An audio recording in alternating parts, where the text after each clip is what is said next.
Only Baylor. Huh? 2-1.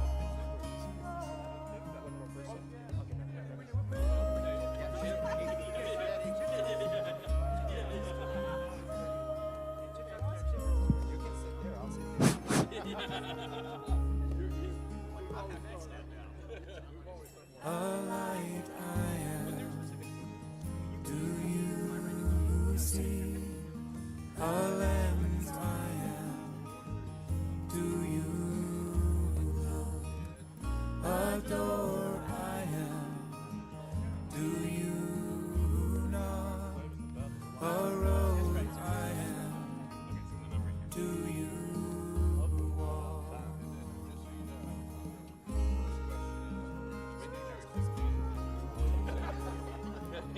All right. The second one is no. First question is from. We're gonna go through. Can you hear me? Testing. 1, 2, 3. So, each of you, can you talk about your experience, and then I'm going to do the second question. Where's the turning on place? Okay. All right. And what we're looking for is Panthers game. Everybody likes to talk about stewardship. Hello. But what we're looking for. Afternoon. Hello, hello. Test, test, test. Good.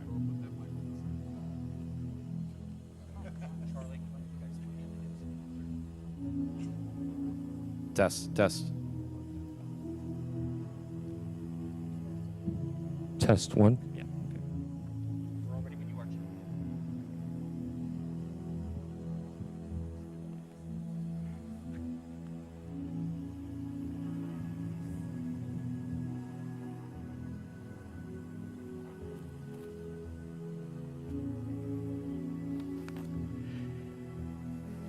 Good morning, everyone. When we speak of stewardship, we're really speaking about the spiritual journey of our lives. Because giving, our time, our presence, our love, our resources, is not just something we do, it's what we become. When we give, we are most like Christ. When we enter into His way of being, of open and generous and self-giving for the sake of others, we become like Jesus. Stewardship, therefore, is not merely a fundraising effort, it is a spiritual journey. It's how our hearts learn to trust, how to loosen the grip, and how to live in the flow of God's abundance. Each act of generosity, then, becomes a step in that journey, a way of saying, "Here I am, Lord, use me, shape me, make me a part of your work in the world." Today we're going to hear from our vestry members as we reflect on the spiritual journey. And I can't thank you enough for each of you for your leadership and for your generosity that makes our work possible, as well as every one of you that's here today. Let us pray. Gracious and generous God, you are the source of all that we have and all that we are. You invite us to walk with you on this journey of faith and to discover that true life is found not in holding on, but in giving away. As we offer ourselves to you, teach us to see with Christ's eyes, to love with his heart, to serve with his hands, and bless our gifts, our intentions, and our hopes, that through them your kingdom may grow in this place and in our city. In Jesus' name we pray. Amen. Okay, so I got a first question that I want to ask you, which is just what I sort of talked about in the prayer about the spiritual journey, the stewardship journey that you've taken in the church. And I wonder, what have been some of the major moments or life events that have changed your perspective on giving? Let's say, why don't we start with you? English or Spanish? Why don't we start with English? We've been in Charlotte at Christ Church for about 13 years. There's a few times that are very close to my heart, and I'll frame it around time, talent, and treasure.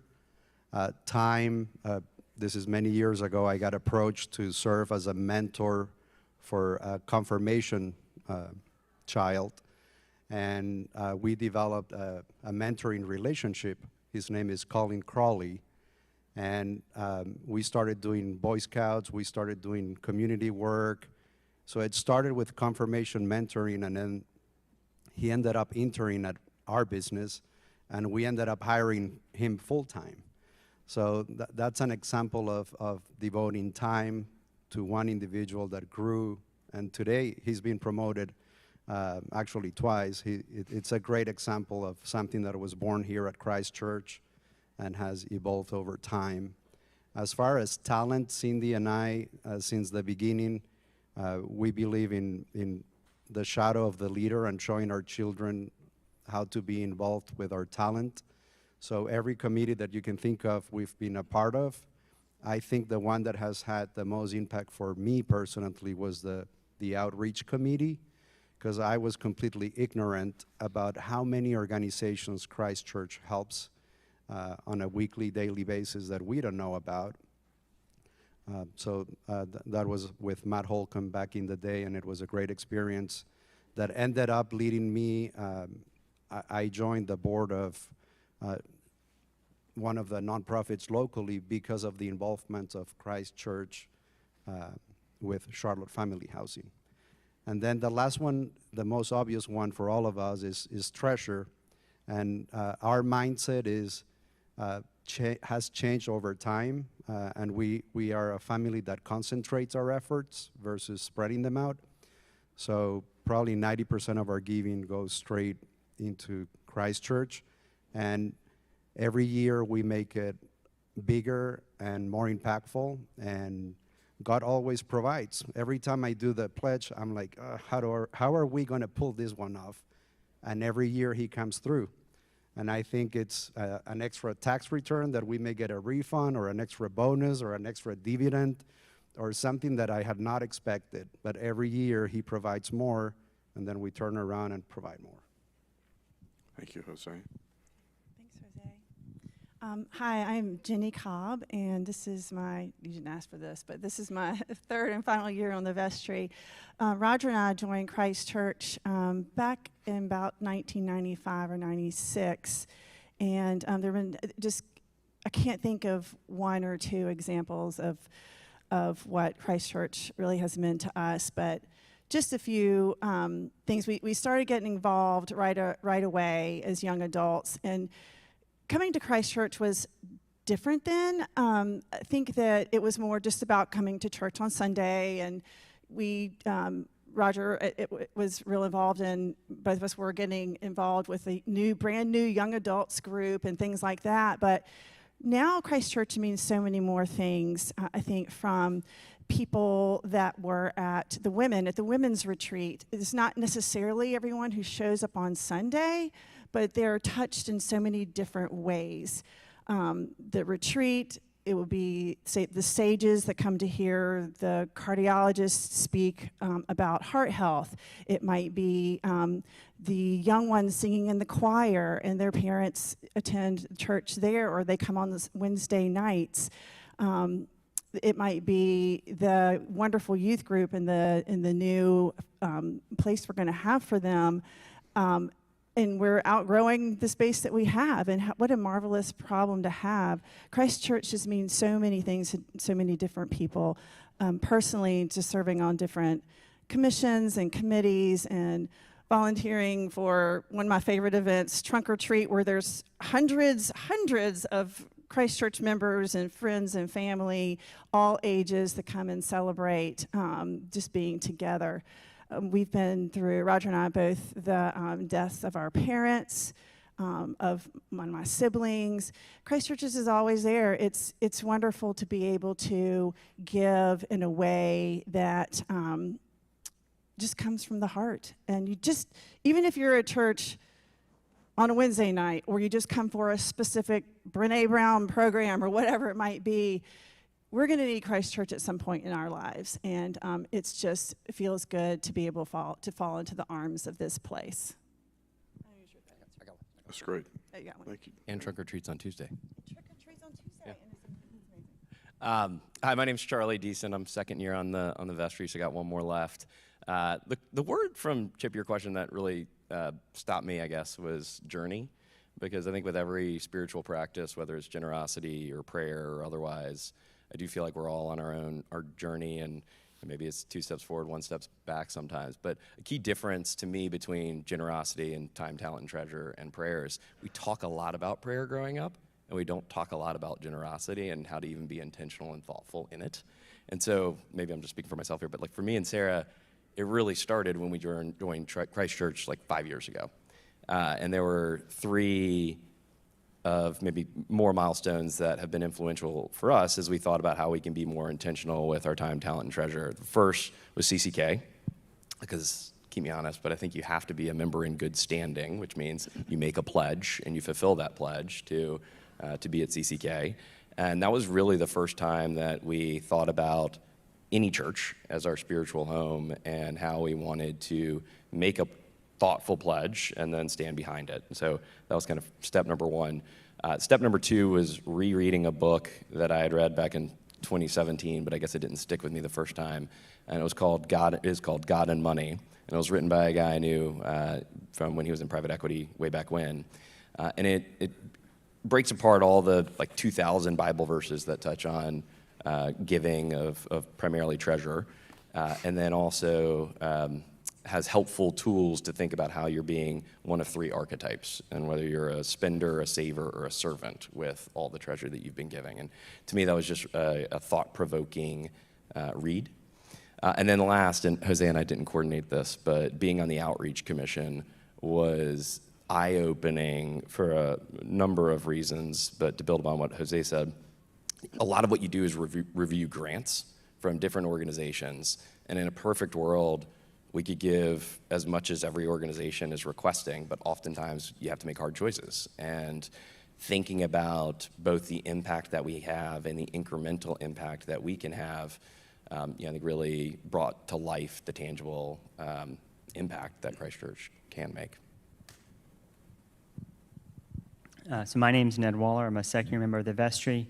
And in terms of my journey, there's the journey at Christ Church and the journey we've all taken maybe before we got to Christ Church as adults in different phases of our lives.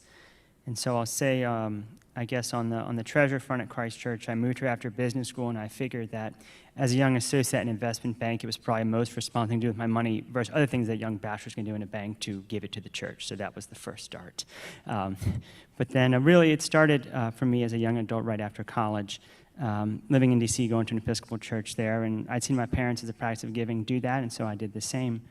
But that parish did amazing work in D.C. with the homeless. And so I saw that ministry in action, and I said, I want to give my time to that as well. And so once a month on Sunday mornings, I biked a few blocks to church and fried up a pan of eggs for the homeless breakfast that the church had done for years, and had a little prayer service and broke bread with our neighbors. And that was a practice that stuck with me at that church and really brought me into the fold there. And something similar at Christ Church, where I saw really through the ask I got to join the Outreach Commission, again, a third time's a charm on this lineup for that committee, to join that group and to see the work that Christ Church does in the community. And that set me on a journey of giving time when the ask came, and sometimes even volunteering myself if I was feeling brave for different things that go on in this parish. And so with those kind of asks and an ear open to God and a wallet open when the right time is there in your life, I've kind of come into how we and my wife and I approach our giving of ourselves in this parish at large. Hi, my name is Beeland Vollinger, and this is my first year on the vestry. I would say my husband and I moved to Charlotte and joined Christ Church in 2003. And for a couple of years, we kind of flew under the radar. We didn't really step up to volunteer much. We just liked to watch and listen and come to church, and we thought that would be enough. But in 2005, we adopted our first child, and we saw how the church embraced us. And the nursery and the CCK preschool just was a lifesaver. It was everything. Our children thrived there. And we had to check ourselves, and we had to think, what would we be doing without this church? Where would our children go to school? Who would keep our children? Our parents lived out of state. We didn't have a babysitter network. It just became our home away from home. And so we wanted to start giving more. And then I was invited to step up and lead the Altar Guild, something I had never even volunteered for before. And I asked Joshua, "Are you sure you want me to be on the Altar Guild?" And he said, "Yes." And I said, "You don't know me very well." And he said, "I know enough." And then I went home and cried. And I thought, what in the world?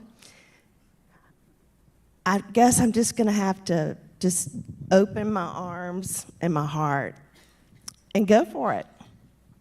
The church believes in me, and I need to believe in myself too. And that has just been the biggest gift. And I have loved being a part of the Altar Guild for the last 3 years. And I've worked really hard with the chalice bearers and the ushers and the acolytes, just all the different parts of the church that come in and out of the sacristy that I'm supposed to tend. That's my job, is to take care of the sacristy and everything that's holy that we use during the church service. So it not only is a responsibility, but it's an honor. And now we give with everything we have. And it's just meant the world to me. I believe in you, Beelan. I'm Carl Showalter, and I've had the honor and privilege of serving as your senior warden alongside these folks. Beelan and Jenny, don't roll your eyes, but I'm going to reference a little bit of scripture. It was Peter who said, each of us should use the gifts that we have received to serve others as faithful stewards of God's grace. Jane and I have been members of this church since 1984. We were a couple of young pups. We might have been 22, 23 years old at the time, trying to find our way. But we kind of got involved. All our children attended the preschool here. And there was a moment when our middle son was in preschool. I think he was in the 3-year-old class. And there was a cute little girl in his class, a girl, sorry about that, named Margaret Harris. She was the oldest daughter of Gigi and William Harris. And she received a diagnosis of a glioblastoma. And, while she was going through treatment, she still came to class and was a part of that class. But then there was a period of time when she was relegated to a wheelchair. And there was no ability to get her out of the carpool line, up the steps, and into the classroom. And Jane says, "Hey, you've got to do something. We've got to do something. You've got the skill set. You've got the resources. You've got the people. You've got the materials. Go over there and build a handicap ramp." I said, "Yes, ma'am, I'm going to do that." So we went over on a Saturday and built a handicap ramp such that when she got out of the car, in her wheelchair, we could roll her up into the classroom. And that was kind of the moment that kind of got our juices going here at Christ Church.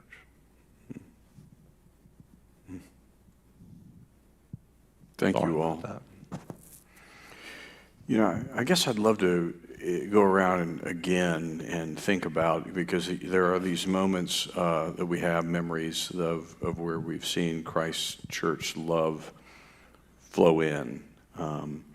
And sometimes that happens in individual acts, and sometimes it's kind of our collective work. But I want to come back to maybe some of the both individual and collective work that's moved the rest of you. I'll just say that for me, it happens nearly every day that I see something that kind of blows me away. And last week I was, oh boy, this gets me. You often hear about Habitat for Humanity, right? And what Habitat for Humanity does. And you know that Christ Church has had a long history of doing things with Habitat for Humanity. This past week, we finished and celebrated the 37th house. Now, it's one thing to think about a Habitat house and think, well, we've heard that before, and you know, it's a well-known program. It's nothing to go to the house and meet the family and to hear their story, and to see a mom with with a child, and then to see the other child, 2 children, who lives with severe intellectual disabilities. And to know that and you should feel this, that you, through your generosity, help build a house where a family is living now. A woman who works at a soup factory, who has a stable job, and a son with intellectual disabilities. They now have a safe place to live. And that young man will probably need to live with his mother for the rest of his life, rest of her life. And you help build that house. Now, that ought to make you feel good today. But I bet you there are a number of things that probably would make people feel good if they knew what was really going on here. So, what are some other things that maybe speak to you about what generosity does and looks like that can shape and change a life? I think the Center for Wellbeing is a good example for us. We have a family member that has been dealing with addiction for about 15, 16 years, in and out of addiction. And the center has been wonderful for Cindy and I to navigate this journey. So that's a big one for us. Everything we do around the children and family ministry, especially with 3 kids. We have a 9, 11, and 14-year-old. And it's the formative years where we believe the church has a huge impact on who they'll be when they grow up. So everything from the curriculum to the activities to the building being built next door, we're excited for those 2 things. And I would say last, I'm a freshman on the vestry. We are part of the same class. So it's only been 9 months roughly, but it has been eye-opening to me how well run the church is. It runs like an enterprise. The budget, 98% of the funds are from all of you. Otherwise, we couldn't even turn on the light or run the operation. And it takes, I think, close to $300,000 a month to run the playbook. So it was really eye-opening to me to join the vestry. Number 1, how much money it needs to keep going, but number 2, the impact of all the things we do as a church that I was ignorant. Yeah, the church costs, not that I'm counting, $17,808 a day to run. Yeah. That number is astounding, and to think that 98% of what we provide 98% of running the church. That's the right number, That's right. correct? And that is absolutely blown me away. I mean, from every crayon in the Sunday school and glue stick to, and I always use that, but to the chalices and the silver polish and getting the scuffs off the floor. I mean, it's tremendous to think that we're responsible for that. It's a huge responsibility, and I don't want it to come to feeling like, gosh, we're responsible, but to find another part of giving to church. When Roger and I sit down, and I credit Roger for realizing that we actually need to give money to the church. When we first joined in our 20s, we weren't married quite yet, and I was asked to give money. I was like, why do you want money from me? I don't have any money. I guess it's $20, but that's embarrassing. But my parents didn't teach us about that. I hope that they gave to their church. But something Roger's family has always done, and we sat down to talk about it before we talked about giving anywhere else, like our regular giving to different organizations. This is a whole separate entity, and it's something we sit down and talk about, and where are we gonna find these funds to give to the church every year. And I'd like to also, back to the question, the Center for Wellbeing Care is just the most amazing place. I just personally, a couple years ago, we had a family emergency that had nothing to do with our immediate family, but extended family, and we didn't know where to turn. We didn't know where to get advice, and we triaged right on in and talked to Alex about, there's a facility here in Charleston and in Florida where here's a contact, and really helped us facilitate where to go, because church was the first place we called, because we didn't know where to turn.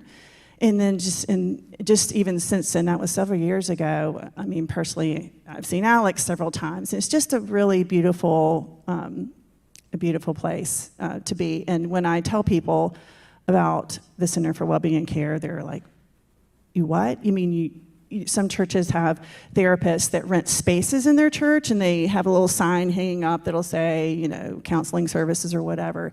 But ours is in-house, and we pay the therapist and staff in the Center for Wellbeing and Care to offer services that are available to all of us. And it's really a tremendous, they don't tell anybody anything, they don't share with the clergy, it's all very private and extremely professional. And if anyone has any questions about what's going on in their lives or needs some advice and life events or whatever, they're there, and it's really amazing.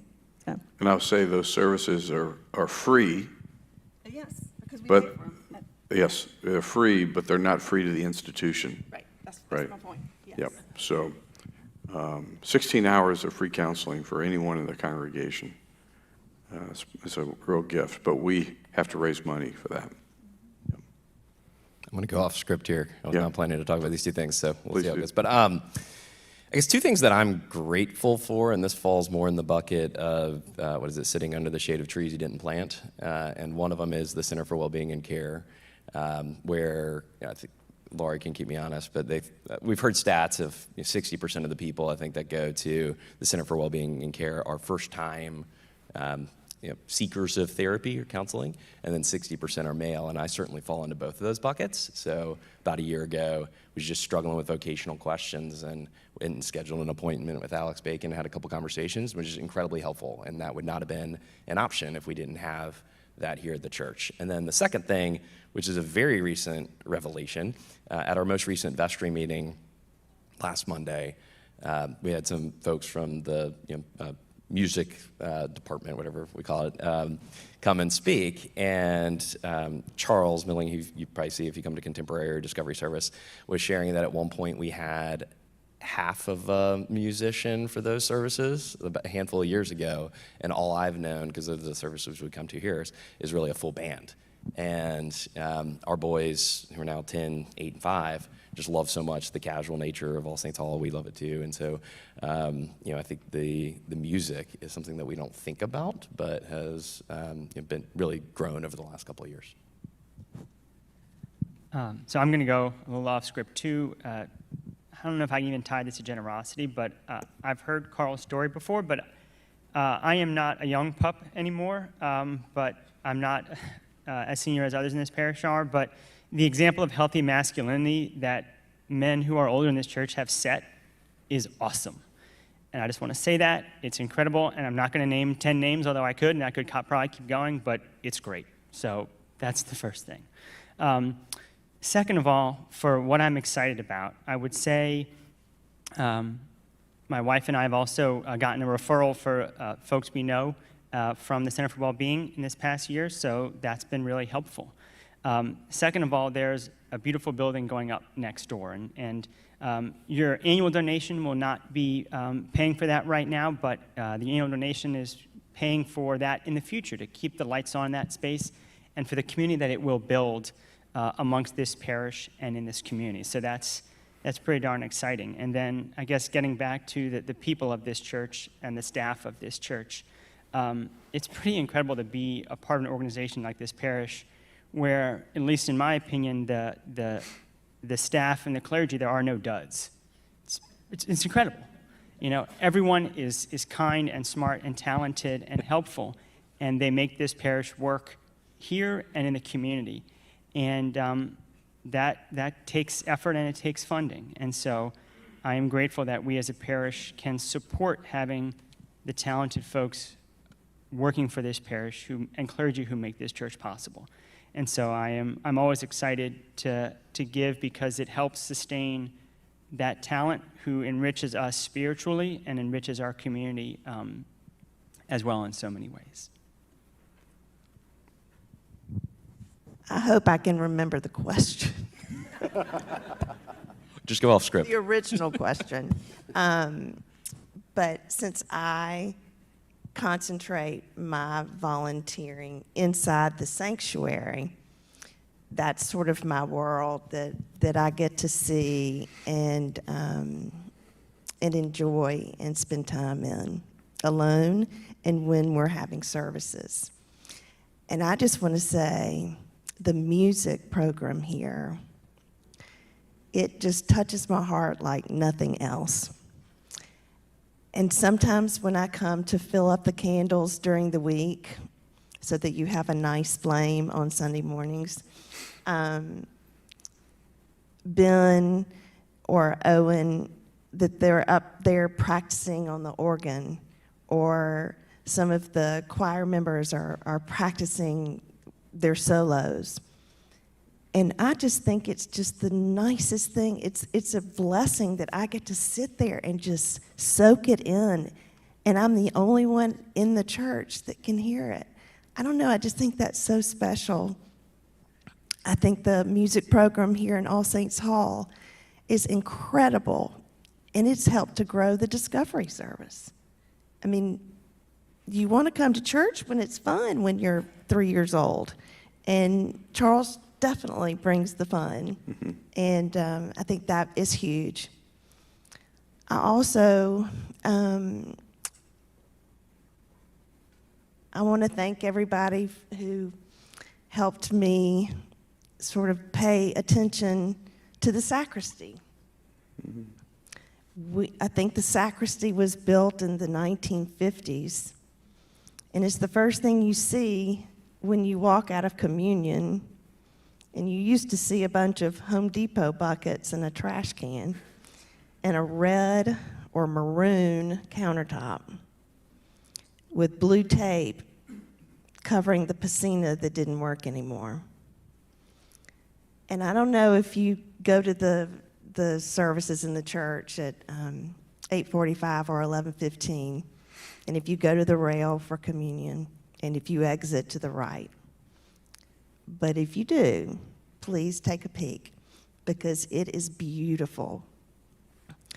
That room was the original sacristy, and we had to build on to add more room to hold the hangings and all the linens and just everything involved in the sacristy.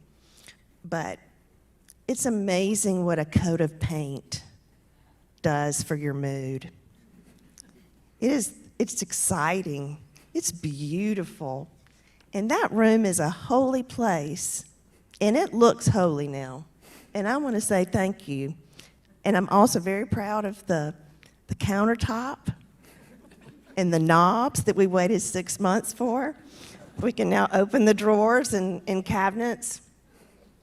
and all the people who just stepped up and said, I want to help. And the sweet ladies of the Sunshine Guild who come into the church every Monday morning, who take apart the huge arrangements on the altar, and then they make 20 or so smaller arrangements and then deliver them to other people in our parish who are in a nursing home or have a birthday, who are in hospice. I mean, it just keeps giving. Those fresh flowers on the altar, we don't just throw them in the trash after Sunday. I mean, they just keep giving joy to the next people. And I don't know, I feel really proud that that's my little area that I get to tend to and take care of. It makes me feel a part of something really, really special. And all of that doesn't come for free either. And it takes everybody, everyone helping to make everything work around here. And I don't know, I just think that the more we take care of this holy place, the more this holy place will take care of us.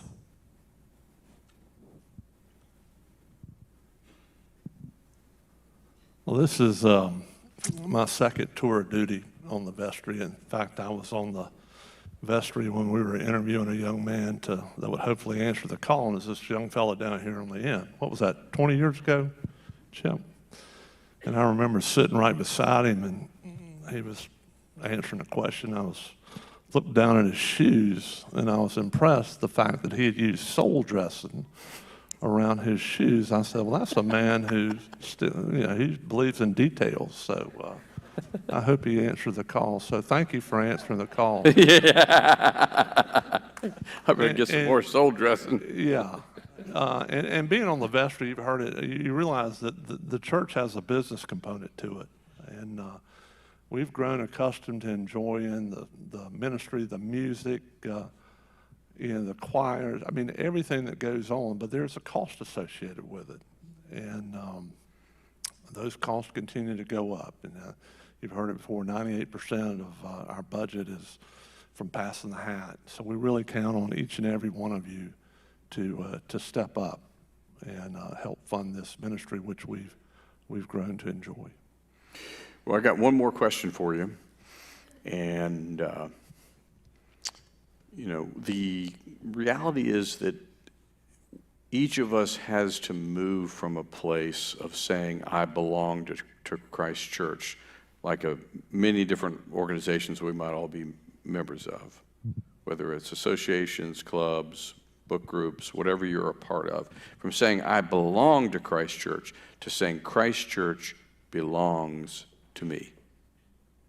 And I think that's the big shift, is when you move from that, I'm an attender, to I'm fully vested in.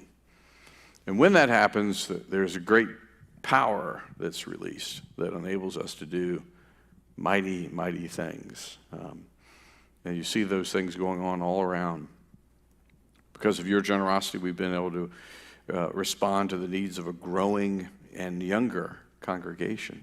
All of you are growing younger, by the way, even being here right now. But we increased the size of the nursery in order to accommodate more children. We increased our kindergarten program by 30% in order to respond to wait lists that we were very unhappy about. We are now putting in place a 2,200 square foot youth facility that will allow our youth to, and this building, 17,000 square feet, extension of your home. And you ought to think of it that way. So this church, this building that we have, this Parish Life building, it's going to have a coffee shop in there, bistro, lots of spaces for people to connect. It will not be reserved. It will always be open Sundays during the week. It's going to provide a wonderful opportunity for us to really slow down and get to know each other. All of this renewed interest in outreach and ministry is happening as we start to look toward these new parish days, that we're going to be talking about the city of Charlotte, what the needs are, and using those Sundays as days to get organized and go and do important things, all of us together intergenerationally. There's so much going on. And it would be easy to go, well, with all this going on, it'll all just take care of itself. I don't need to give anything. It'll all just kind of take care of itself. But right now, I'm sitting there going, we have a priest position in the budget. We're about a 1 to 6,000 ratio of clergy to parishioners. And I can't really hire that person until I see what the budget is and that we have gotten the money we need for next year. So I guess my question is for you all, how would you encourage every single person to think about their giving and what to do this year as they are, maybe they've already pledged, maybe, I know I've had moments I pledged and then I pledged again. What would you say to people about the urgency of now and making that commitment? Whoever wants to go first. Well, okay, well, the last will be first, or Alpha and Omega, whatever it is. Beginning and the end. Yeah, my wife Jane has always said this is, the church has always been here for us. And again, when we moved to Charlotte back in 1983, called my old alma mater and they said, you should reach out to a fellow by the name of Tom Dooley, the father of Bob and David Dooley. And I caught up with him, and of course he said, you guys are going to be going to Christ Church. I said, yes, sir, yes, Mr. Dooley. And then he went into talking about giving and stewardship and generosity, and he said, you should give with no strings attached because you'll get more back than you ever thought you would be. And it's so true. So that's kind of what I feel about it. I guess I would.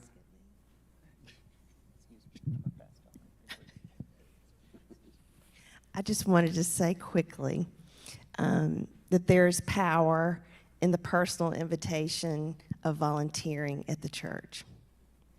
And when you volunteer for a committee or Advent or Lent or outreach or whatever, you become a part of a community, and I don't know, they're just, it becomes more important to give. You see the good you're doing in the community, within the church. You see the difference that you're making. And I just think it makes a huge difference from just sitting and attending services and actually digging in, helping, and being a part of the bold ministry that we're known for.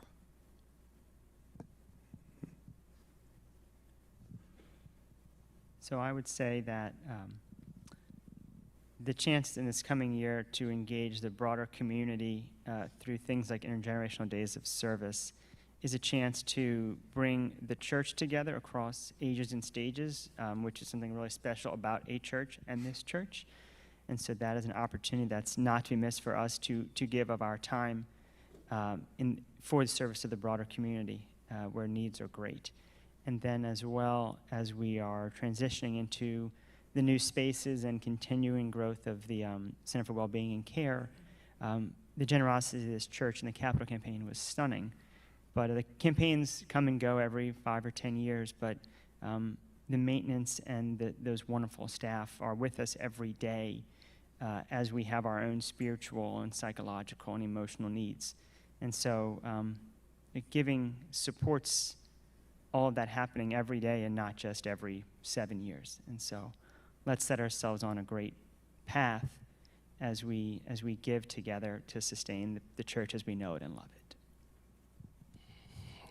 I was not going to talk about money anymore, but then since you changed the question, I feel obligated to. And so I guess to answer the question on setting of pledges, I'd encourage people to be thoughtful, intentional, have a conversation maybe with your significant other about it. And then once you kind of align on a number, wonder what would it look like if you increased it 20% more. And maybe you don't do anything to change that. Maybe you just keep it the way it was, but just the thought exercise of being even more intentional, I think will unlock additional insights. But what I was originally going to say was more on the talent side of things. And so Chip, you talk about the new building. And I think there's so much opportunity for all of us to be creative about how we use it. And I think we all, when we've talked about it, have said that we don't want it to just be a space that collects dust. And the coffee shop is going to be very helpful for maybe it's people who've dropped their kids off at CCK or are doing a men's group or women's group there. But are there other opportunities to use it? Like, I don't know, family nights, game nights, things like that. And so everyone here is going to have different creative ideas, and we just encourage everyone to lend that talent and time to making them a reality.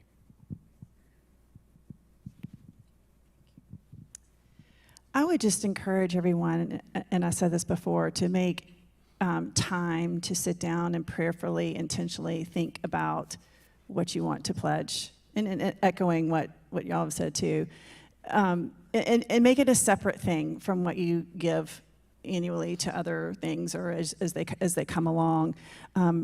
Christ Church is here for all of us, and always will be, whether it's a wedding, a funeral, a moment when you want to celebrate something happy or need to talk about something that's sad. Christ Church is here for all of us, and you can't put a number on it. You can't really put a price tag on it, but it's something we need to talk about, and something we need to talk about with our children and the younger people in our lives, to make sure that they know that giving to wherever they are, their institution that takes care of them, make sure that they know that the importance of that too.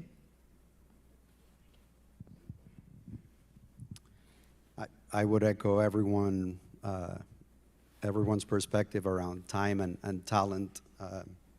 I think once you volunteer and you see the inner workings, and especially if you do it as a family. I grew up overseas in Venezuela, and I grew up Catholic. And my dad, I was that big, he opened up a hospital for poor people that was 100% free.